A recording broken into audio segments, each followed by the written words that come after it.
But as for King, the Golden Blouse, the daughter, and the prince who turned into an eagle, the princess was overjoyed when she saw the golden blouse because it was exactly the golden blouse she had seen in her dream.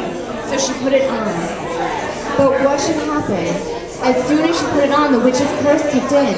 And in that land of the prince, he turned immediately into an eagle, flew to her, snatched her off from his claws, and flew back with her to the land. Her parents were horrified, mystified, and confused. They didn't know what happened.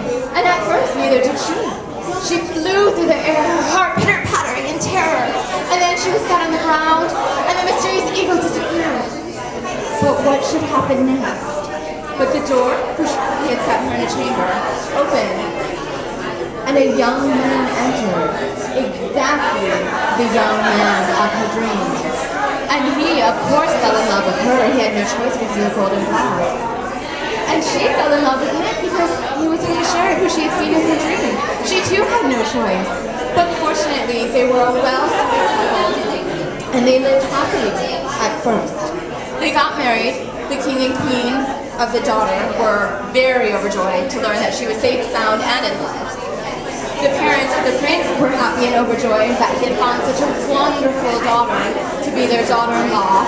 The wedding was celebrated, and everything was fine, except the princess, who was very smart, noticed that one night a month, her husband disappeared, and she had no idea where he went or why he disappeared. So she began to follow him. She realized that the night of the disappearance was always the night of the full moon, that he would go into a chamber, lock it. And so, the morning after the full moon, she would sneak into that chamber, and one time she saw a feather. And she recognized that this feather belonged to the eagle that had snatched her up and taken her to her husband. She asked the husband about it, but he said nothing. He couldn't, because of course, if she knew, the curse would kick in, and he would have to be an eagle in the service of the witch forever. But she wouldn't let go. She had to know what had happened. And so finally, she broke her way into the chamber on the night of the full moon and saw him before her very eyes transformed from her beloved husband into an eagle. And his last sight before he flew away was a curse, so he knew his secret had been discovered.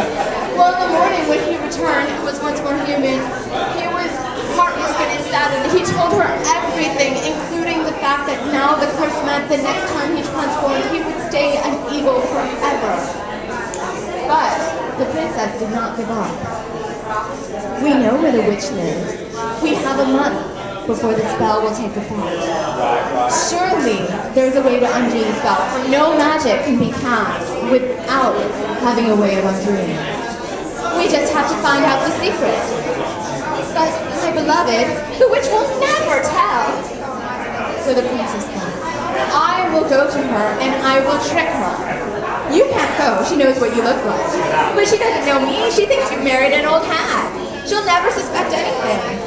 The prince was horrified and, frankly, terrified. But what was there to be done? And so, the princess set out, and she came up with a plan. As she neared the witch, she disguised herself so that she, too, seemed to be a witch. And she went forward and knocked. The witch, at first annoyed at having a stranger knock, opened the door. Who is it? It is me, your sister in evil. I am a fellow witch and I have heard wonderful stories about you. I want to trade tales of evil to see if we can inspire each other to new acts of cruelty.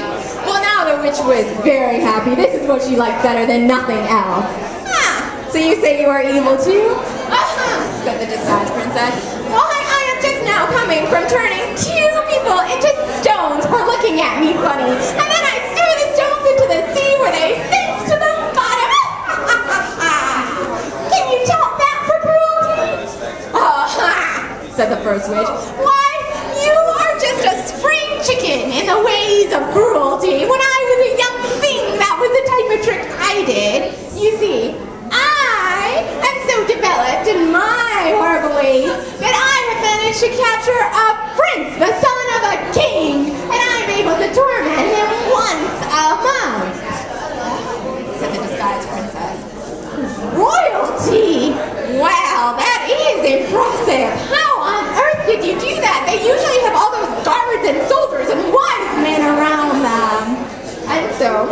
witch told the story of the pomegranate tree and the curses. And then she laughed. And you'll never guess the best part, because the way to undo the spell is to burn the golden blouse, but he'll never burn his wife's prized possession. And so every night when he turns into an eagle, his way of freeing himself is right there at his side. Well, the disguised princess laughed too and pretended she was so amazed at the evil, but secretly her heart was full of joy, and so as soon as she could, she raced back home, took her golden blouse, and threw it in the fire. And as she did so, although she didn't know it, that witch went up in a puff of smoke herself, just like the blouse. For in order to get the power to make that powerful purse, she had to bargain her very soul. And so when the next full moon came, nothing happened.